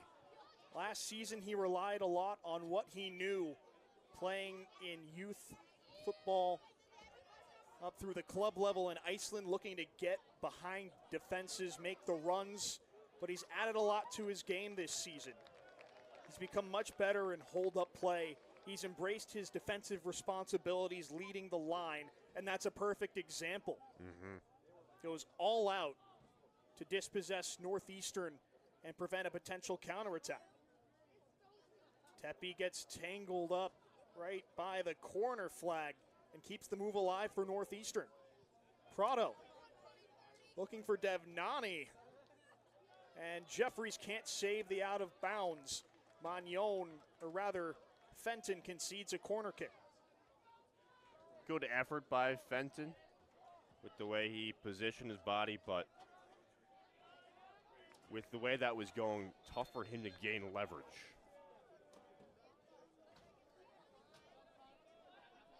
Kang will send in an outswinger with less than 9 minutes to go at Burnham Field. Towards the back post, headed towards the goal mouth, and Northeastern punches it in. They're back within one with 8:30 to go.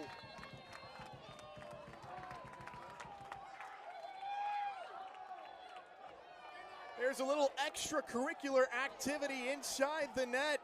Oh, Dartmouth and Northeastern are exchanging pushes and shoves. Still going on. It looks like Matthews is trying to take on multiple white jerseys right now. Hold him back, hold him back. It looked like Northeastern went to pick the ball out of the back of the net and quickly run it to midfield. Dartmouth took exception to that. Yeah, I'd love to get another look at this. We'll see what happens here. So first of all, the goal. It gets bounced around like a ping pong ball. And looks like it was number 30 there, yes, Gardner, who got it to go home. And then, a tackle. The ball just pinballed right to the Norwich, Vermont native. It looked like Benny Ralamulis was hunched over the ball, and Jaden Prado came in late to try to strip him of it, and that's what started the fracas. Yes, almost like forcing a fumble, like a sacking of the quarterback. I think it was the right idea by Prado to retrieve the ball. You know, when you're the team down by 2 goals in the late stages, you want to get this thing going and seize the momentum. But Roland Mules did nothing wrong, and I like the response by Dartmouth. You got to have your guys back, even if it was intentional or not intentional by Northeastern. If you see one of your guys essentially get tackled, you got to come to his defense, and that's exactly what the Big Green did. And now, of course, we get a huddle up as Baltinson gathers his troops. In the meantime, the referees will assess the damage and hand out cards as they see fit. What's funny about that scrum is that it was unnecessary. In college soccer, the clock stops after every goal. You don't need to have that immediate sense of urgency to pick the ball out of the net and race it back to midfield. Maybe they've just been ingrained with that their whole life, watching soccer. In the professional level, it's certainly different.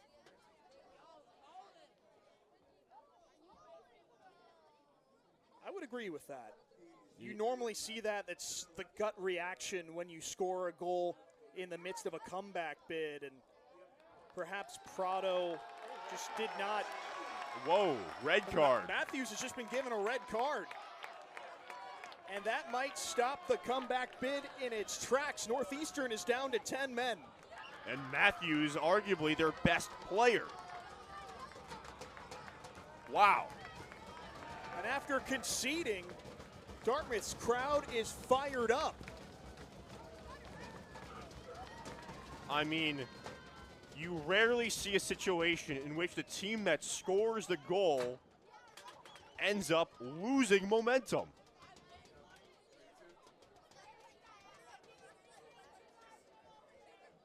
And Coach Bonomo has to be like, what am I watching? That's such a punch in the gut to Northeastern's hopes of salvaging something from this match. We've seen this happen already this year from Dartmouth. They've let a 2-goal lead slip late in the second half. Northeastern had the pieces in place to perhaps repeat history. Yeah, and look at this. Northeastern already prepared for the long kick by Dartmouth that they've done in these previous restarts from midfield. They're already positioning themselves to throw it in the far corner. And so that's exactly what happens. They'll keep it inside now. And now they have to figure out how to play with 9 field players. As the public address announcer confirms the goal. We did just get a cheer from the Northeastern fans. Matty Gardner put one in the back of the net in front of his friends and family, and they loved that part of the announcement. Not so much that Morris Matthews has been sent off. It'll be interesting to see how Coach Bonomo adjusts his tactics. Playing down a man, they still have no choice but to throw numbers forward to go for an equalizer. And this is somehow the second red card that Northeastern has, quote-unquote, earned this season. Tomas Ciara in the 41st minute in the game at Drexel on August 30th picked up a red card. Granted, this is only their 7th match in 2025, but 2 red cards now leads the CAA. Right, yeah. You don't usually see a team pick up more than 1 red card through the course of a season. And conversely, on the Dartmouth side of things, how does head coach Bo O'Shaughnessy approach this situation? You have the lead, and you're playing up a man. Do you go right back on the attack and look to ice things? I would think so, right? You don't want to play to lose, or you don't want to play to not lose, right? You want to be the aggressing team, and they have been the aggressors this match in large part, right? Northeastern has certainly found their stride in some of these moments, but a lot of those moments have come because of Morris Matthews, and so now he's no longer on the field. He and Andrew Kang have been the big deliverers for this Northeastern team. And now that Matthews is disqualified, he'll also be suspended for their next match 6 days from now at Harvard. Dartmouth can key in on Kang, and he'll have to run the midfield by himself. Towards the corner, Tepe goes down, and Northeastern wins a free kick. You know, at least if you're Northeastern, the silver lining with the red card is that you would have had to play desperately anyways, down 1 goal with under 10 minutes to go. Clock stops with 6:18 to go ahead of a Northeastern free kick. And they'll take advantage of the situation and sub. Ethan Davis is on for the first time tonight to provide some aerial threats. Kane goes for goal, drills it right into the wall, and Spicer breaks out. Oh my God. He had Uno through the middle, but his first touch lets him down. Dartmouth still back on the ball. Over the top, Baltinson chases down Wilbert, but the latter clears for Northeastern. It took a deflection off of Baltinson, and the Huskies maintain possession with less than 6 minutes to go at Burnham Field. This has turned into one heck of a match, Austin. So much so, man. Haymakers back and forth. Tepe charges forward. Can't get his shot on frame. Dartmouth's clearance only as far as Gardner. Ethan Davis lobs it in. Ralamolis heads it clear. Whistle goes offside against Northeastern. Devnani straight a little bit too far.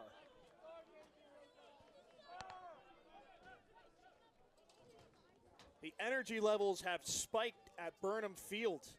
Dartmouth leads Northeastern 3-2 in a match that, despite Dartmouth playing ahead and with a man advantage, does not look like a surefire winner. Schmidt through the middle of the park. All pinballs out of play. Last touch by Northeastern.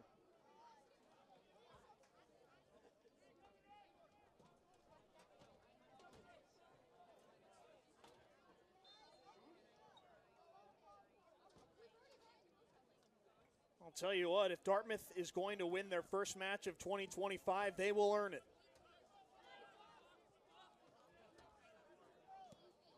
Fenton out of range of Panayotis Karayorgis.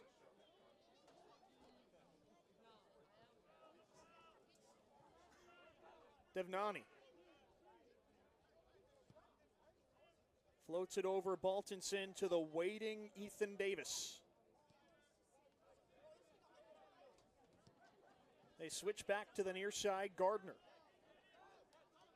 Under 4 to go at Burnham Field. Wilbert overshoots his man. And it's out of play.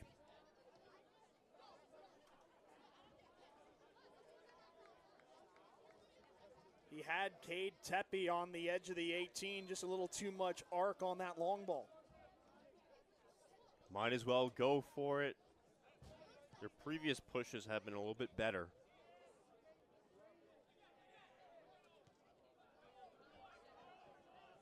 Leary knocks it towards his own keeper, Jan. His touch lets him down. Ball trickles free inside the 6. But Wilbert is there to save Northeastern's game. With 3 minutes remaining, a fourth Dartmouth goal would have for sure ended it. Yep. Not great ball skills by Jan. But Wilbert did what he had to do to salvage it. Clock stops ahead of the Dartmouth corner as the referees aim to snuff out any time wasting by the home side.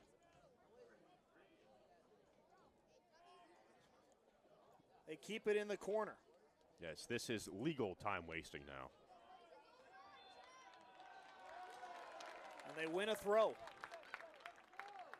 That's the bit of gamesmanship that you can't quite phase out of soccer. And to some degree, in a lot of team sports, there will always be a level of gamesmanship that shouldn't be eliminated. Dartmouth can only shave so many seconds off the clock. But so far, so good. Right. These are precious seconds. And now they stop it. 2:14 remains at Burnham Field. Dartmouth looks to lock down their first win of 2025. But Northeastern has the latest tally. Spicer couldn't keep the play alive, and the Huskies will have to hustle as they win a throw-in.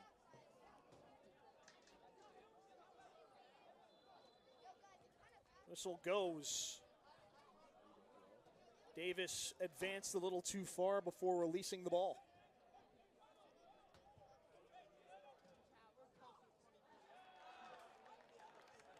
This effectively has been what Dartmouth has wanted to do with those opening kickoff sequences. Pin Northeastern deep in the corner. And this time, almost inadvertently, they get it to work in a critical part of the game, the part where they are wasting time. Ball deflects off Davis, and he hops over the barrier to try and save as many precious seconds as he can. A heady play from the first-year defender. Oh, here we go again. But how much of an effect will it have? Dartmouth wins another corner. And with 1:10 to go, the clock continues to tick. The Big Green have successfully wasted at least a minute and a half. This is one of those little things that Coach O'Shaughnessy talked to us about pregame. Can they execute the small details? Can they take the air out of the ball late and prevent any further Northeastern attacks? So far, the answer is yes. It's funny, in a game that's been so well played and beautiful efforts in the midfield and the attacking third, it might end with these shenanigans. Magnon protects the ball, down he goes. Once again, he kind of just sits on it. 23 seconds remain. Dartmouth has trapped Northeastern in the corner. Yeah, I would compare this to use another sport. This is like the tush push. The other team is just furious about what's going on. 5 seconds to go. Northeastern does not have enough time. For the first time in 2025, the Dartmouth Big Green are victorious.